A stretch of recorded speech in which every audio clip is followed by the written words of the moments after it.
Hello and welcome.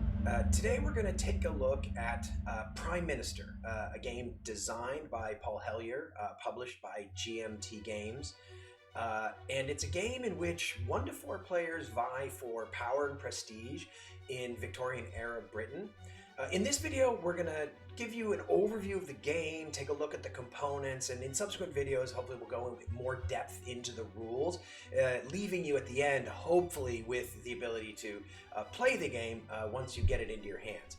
The game is not yet released, and so we're taking a look at it through a Tabletop Simulator module, which will be made available after the game is shipped. So in the game, the players step into the role of a Victorian-era politician. You actually take on the role of one of the historical politicians of the day. So, for example, you could play as the Earl of Rosebery. You could play as Benjamin Disraeli. You could play as the Earl of Aberdeen. Important to note is that each of the politicians will come from a different party. The orange rosette, both when it comes to politicians and pretty much everything in the game, orange is the color of the Liberal Party, blue is the color of the Conservative Party. Now, there are 2 parties in the game, Liberal and Conservative, but you can have up to 4 players, and when you play with 4 players, each party will have 2 players who are members of that party, and so those 2 players will be tending to work together against the 2 players who are forming the Conservative Party. So there's a cooperative, semi-cooperative element to the game. Now, at any point in the game, your party will either be in control of the government or they will be the opposition. And then in the 4-player game, the individual players will be in one of 2 roles depending on whether they control the government or the opposition. If you control the government, you will either be the Prime Minister or you will be what's known as a government backbencher. If your party is in the opposition, you'll either be the opposition leader or an opposition backbencher. One of the really cool aspects to the game is that throughout it, your role will change, and so which of the faction mats, which of these player mats you're working with, which one you have in front of you, will change as your party goes in and out of government and as you switch from being a backbencher to being the Prime Minister. Now, obviously, as the title of the game implies, one of your goals in the game is to be Prime Minister, to be the leader of the party that is in control of government. So you want to get and keep the Prime Minister player mat. The Prime Minister player mat gives you the widest range of actions you can get or you can take in the game. And you use those actions to gain VPs for your party, to gain standing for yourself, all of which ladder up to the victory conditions. I'll just quickly note that in terms of the player mats that here you'll see a list of kind of the things that you can do when you're in that role. You track your standing. We'll talk a little bit more about that later. And your standing and your role define how many action cubes you get. If this standing was all the way over here, for example, I would get another action cube. And as the name implies, action cubes define how many things you can do per turn. So the intersection of your role and your standing influences how much you as a player can do on any given turn. And one of the key activities in the game is trying to gain victory points for your party, which you do by being in control of government and by passing bills from your party's agenda. Now, there are 3 decks of bills in the game, and the decks contain bills that are based on actual period legislation. The first of these is the cross-party bills deck, and this represents sort of moderate bills that could get support from either party, and so as such they're generally easier to pass, but they don't really get you ahead on the victory point track. As you can see from this card over there on the right, there's a 2 and a blue and an orange rosette, which means both parties will get 2 VPs when this bill is passed. So you're not going to get ahead by passing cross-party bills. But the cross-party bills are always available to be passed. The conservative bills and liberal bills decks are only used when that party is in control of government. So if the liberals are in control of government, bills from the liberal bills deck are available, and only from the liberal bills deck. And so this is one of the reasons that being in power is so important, is it allows you to pick bills from your deck to pass. And these bills are one of the primary mechanisms by which you will gain the victory points that you need to win. So you can see on the Reformatory Schools Act, 2 victory points are awarded, but they are only awarded to the Liberal Party in the game. So you can immediately see why being the party in power matters so much. Cross-party bills are always available, but the bills that represent your agenda and award you victory points are only available when you are in charge of government. And over here is where the work of actually passing the bills gets done. At any point, there'll be 3 bills under consideration, generally 3 bills under consideration, and throughout the game, you are tracking the sort of projected vote total for the bill by moving this along this track. So you can, have +10 support for the bill, -10 support against the bill, and a lot of what you're doing in the game through your actions is sort of jockeying for position on the various bill tracks. We're gonna have a whole video devoted to bills, so we'll just kind of leave that there for now. But this is where you will do the work of actually passing bills. Now this area of the board is where we track your popular support among 8 key sectors of the electorate. The conservatives, the liberals, farmers, middle class, etc., etc.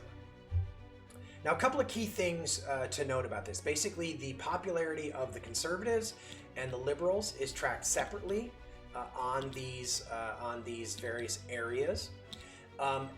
You will be forced to balance your popularity. The bills and the decisions in this game are never universally popular or unpopular.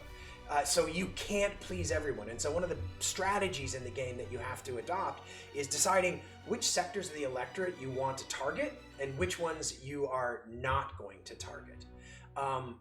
And the other key concept here is, if you look over here at the conservatives, you'll see some numbers in pink. That represents your support amongst party partisans. Those are the more sort of like hardline members of your party. And we'll talk a little bit more about that later in this video, but we'll talk quite a bit about that when we do the video on passing bills. But one of the other things that you're trying to balance in the game is the balance of moderates and partisans in your party. And as you total up your popular support amongst those 8 sectors, all of that gets tracked here on this election projections track on the board. Only one of the tokens, only one of these liberal or conservative tokens will be on this at any one time, and it represents your lead in popularity amongst the electorate.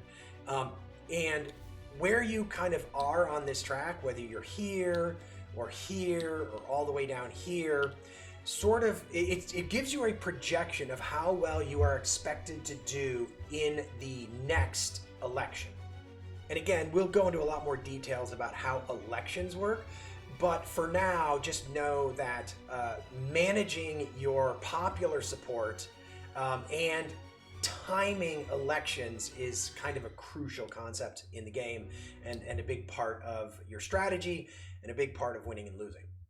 And then here we are tracking the composition of the party that is in control of government. Only the party that's in control of government gets tracked over here. And so this will change as control of government change.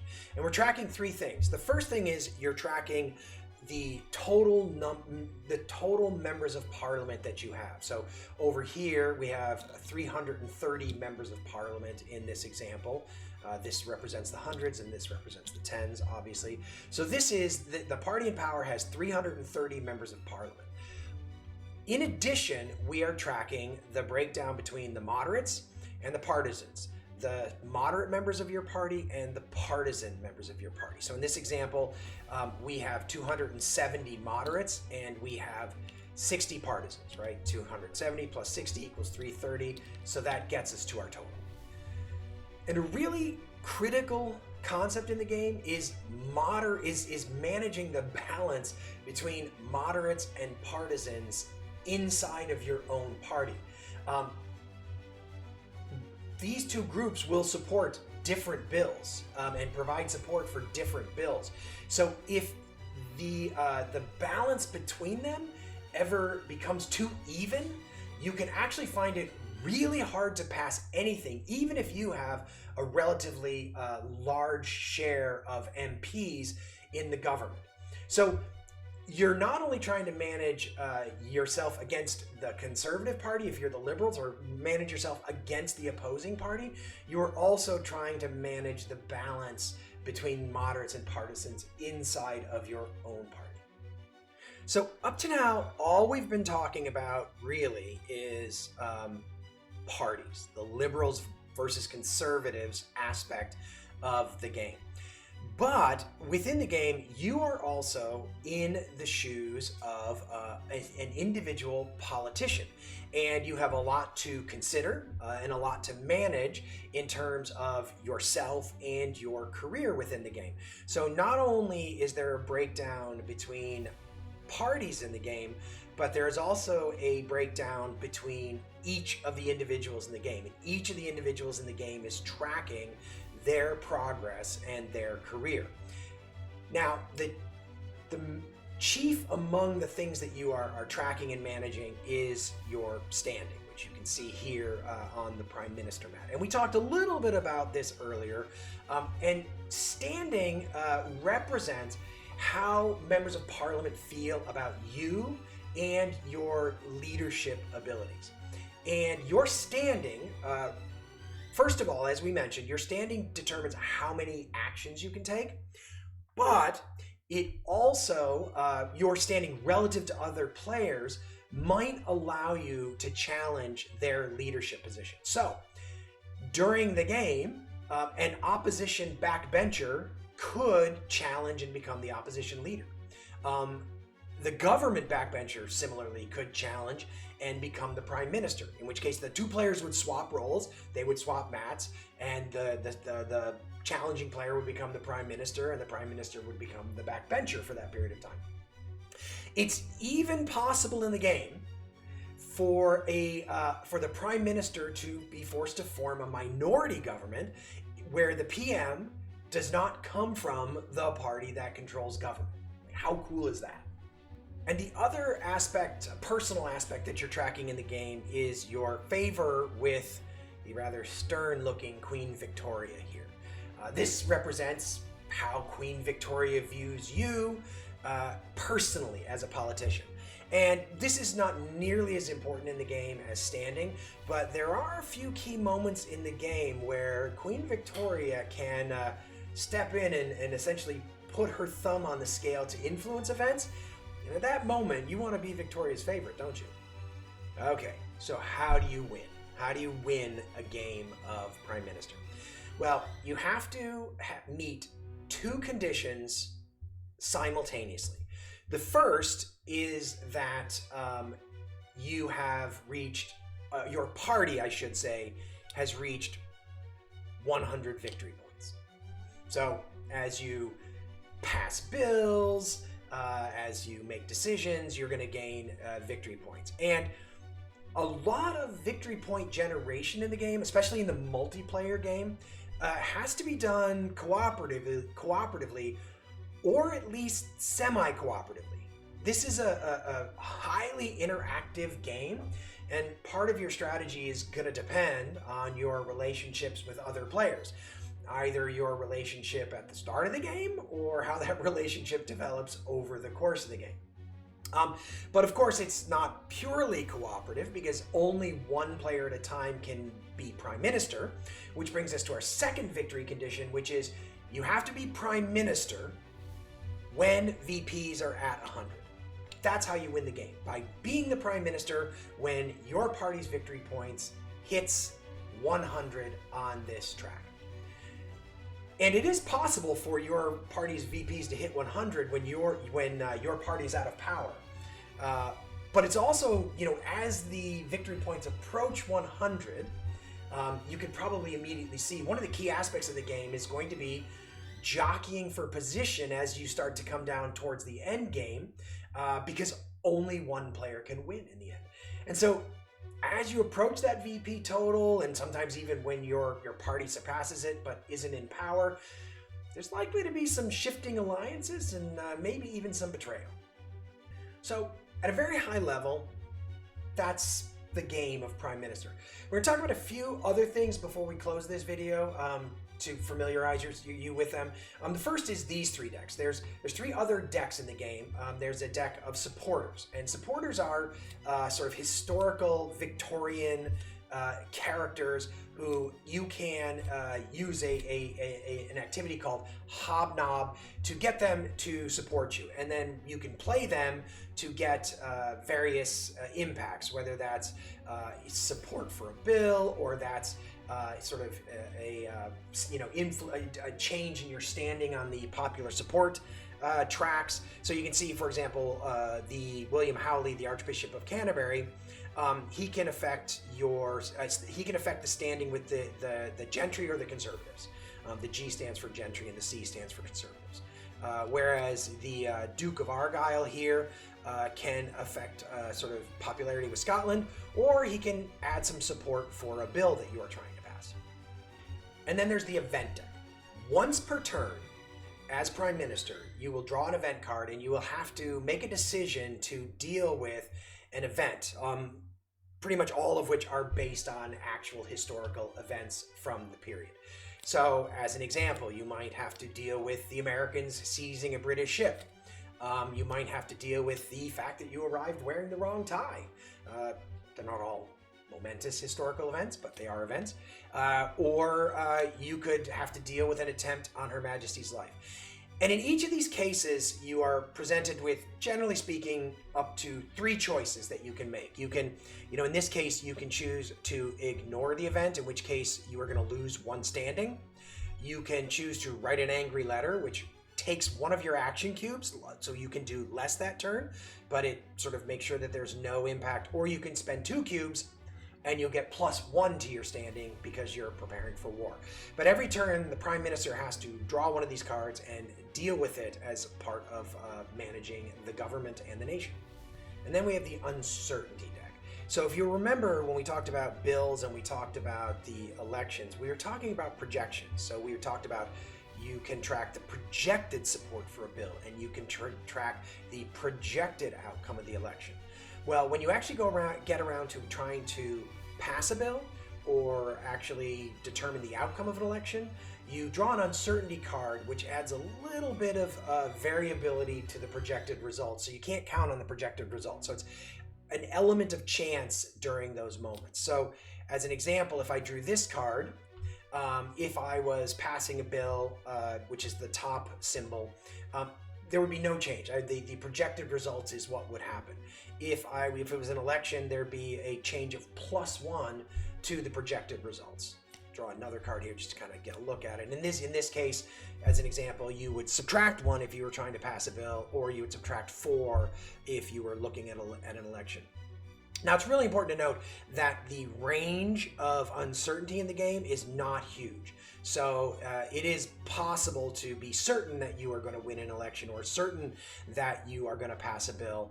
But a lot of times you're not able to get into those ranges because you are working against the other players who are sort of counterbalancing you.